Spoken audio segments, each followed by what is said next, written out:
yatong gamay pa ko kamo gihapon kung makahinumdum pa mo masanay mga party, mga graduation o mga pundok-pundok sa mga tao na yun ang gitawag nato kodakir, di ba? Photographer ko na tawag na nato kodakir kay Kodak magutong film, Kodak ang kamera na gitawag kodakir, di ba? Na naman ta Pilipino bisan ko dog toothpaste pahit na tog Colgate toothpaste gani, di ba? Unsa nga Colgate, di ba? Sa unsa mo na to. Muna nga sa una niya careful pa jud ta kaayo magpa-picture kay na may ubang kamera nga mahurot na gyang film na wala kay mahimo mura ka nagpa-picture ka being dako.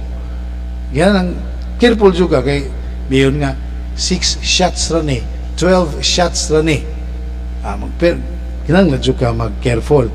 Muna nga inig pa-picture na to kaya siguro na gyud na smile picture ang ka smile otro kay murag wa ko ka smile na wa man tarong akong buhok otro smile mo na sa mga party graduation yang problema las kodakir kung nabitay lubong magpa-picture din ng pamilya nga sa lungon niya maglibot ang pamilya mayingon na po ang kodakir smile muna problema kung saan akong pag-smile, di ba?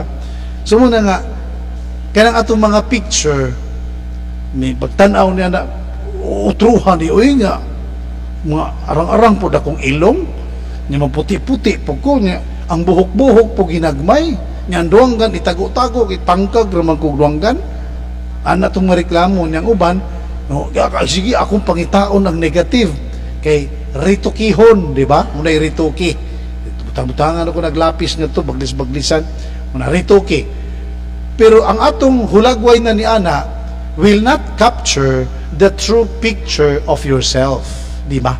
Kay inutro naman kay ang atong ilong taas-taas na sa tinuod nga picture ang atong ilong mura og palwa nga laya, di ba? Pero king rituki naman murag palwa nga og kan di palaya buhi pa nya gamay na tong mata atong agtang gamay-gamay na pod gipag-isag-ipang utro na but it does not project the true picture of yourself. Mao gihapon karong panahon na utrohon magyapon utrohon na gyud imong naong, di ba? Munang ubang mga batan-on mo tawag niya nag gi-craft, di ba? Craft bay tawag ana gi-craft bisan gani lain nga tao ibutang dia itapad sa picture mura na mo nagtapad bisan gani ang ulo nimo ilisan og laing naong laing ulo mahimo na but it does not capture the true picture of yourself. Sa atong piyesta karong adlaw karong Domingo gitawag Blessed Trinity Sunday, Santissima Trinidad gives us the true picture of God.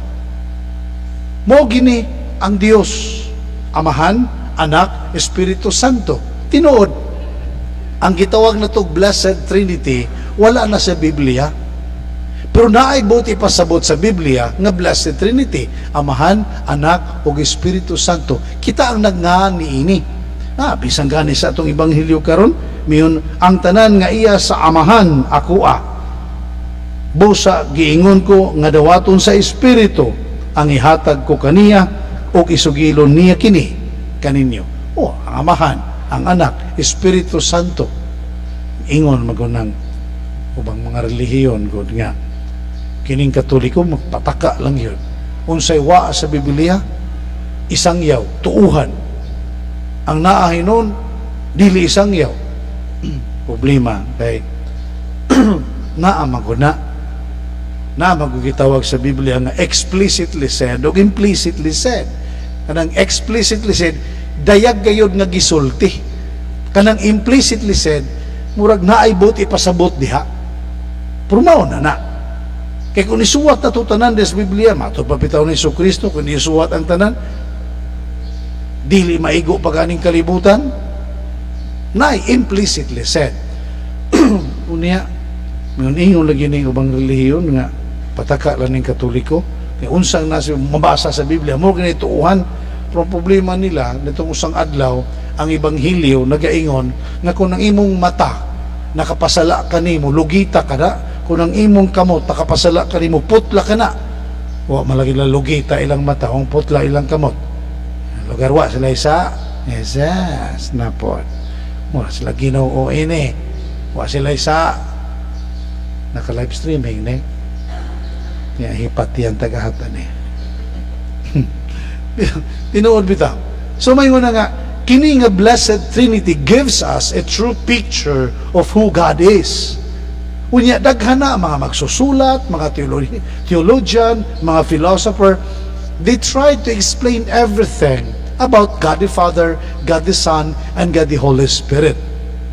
Ngao nga gihulagway kini nato apan sa atong paghatag yun o katinawan unsa magining Blessed Trinity, nindot kaayo, simple lang. Gives us the true picture of the love that they give to each other and to man. And the true unity, ang pagkahiusa.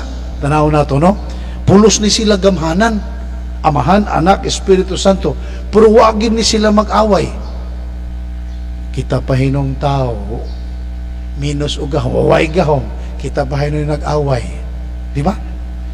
May nag-away, nguban wa kadawat sa gatos, nguban nakadawat, o sa gatos ra, reklamo. Di ba? Ang uban, ayaw na lang kay mauragi hapon, di ba? Nag-away, pero kini sila, they don't compete with each other. They don't quarrel. They don't fight. Munang mayon na to nga, sila unta ang modelo sa atong pagkahiusa. Nagkahiusa kini sila tungod sa gugma. Ang problema na to, dili kita magkahiusa kay di man ta ka mao mahigugma sa usag-usa. This Blessed Trinity, God the Father, God the Son, and God the Holy Spirit, loves each other. They love each other. They express their love each other. Muna nga, nagkahiusa laki sila kanunay. Munang mayon na to, this is a challenge, hagit kini natong tanan. Sukad kanian to, hangtod sa katapusan, sa kalibutan, hagit kini, nga magkahigugmaay kita sa usag-usa, aron magkahiusa. Unsaon na ta pagkahiusa, unsaon na to na ikalinaw, kundi kita magkahigugmaay sa usag-usa. We hate each other. We are angry at each other. Nagkasukuta, may kasilo kita, may kahiubos kita sa usag-usa. Nalay magmaritis nga usa, guba ang tanan. Nay magmarisol, hilabi na, mag-away na ang tanan. Di ba? Matawag magunan natog budhi. Matawag magunan natog pagtraidor, pagdaot sa isig katao, hilabi nagdilit na magtuman sa tong sabot. Di ba? Kini, Amahan, Anak, Espiritu Santo, nagtuman magini sila. Ang Amahan, may nagbuhat sa kalibutan. May nangulo pagpabuhat sa kalibutan. Yung nakasala man ng kalibutan, gipadala ang anak. Ug ang anak nagtuman ni ini, giluwas ang anak nga naman, aron mahibalik kining hinimo sa Dios ngadto kaniya, way sobra, way kulang, ang tanan gayud. Uni aron magpadayon kini ang panaw balik ngadto sa Amahan na ang Espiritu Santo maglamdag kanunay kun unsay gitudlo ni Jesus, mausap ang ipalamdag sa Espiritu Santo diha kanimo. Kay iya ni Jesus matud pa sa ebanghelyo, ang tanan nga iya sa Amahan akoa. Ang tanan nga gitudlo maura gihapon pagpalamdag nga babalik yun ang tanang tao ngadto sa iyang gigikanan, ang Dios nga Amahan. Mga mismo walay kompetensya. They don't overlap with each other. Nao nga kanunay sila hiusa. Muna nga gihugo nga, this is a challenge for all of us. Complete picture of unity, complete picture of love.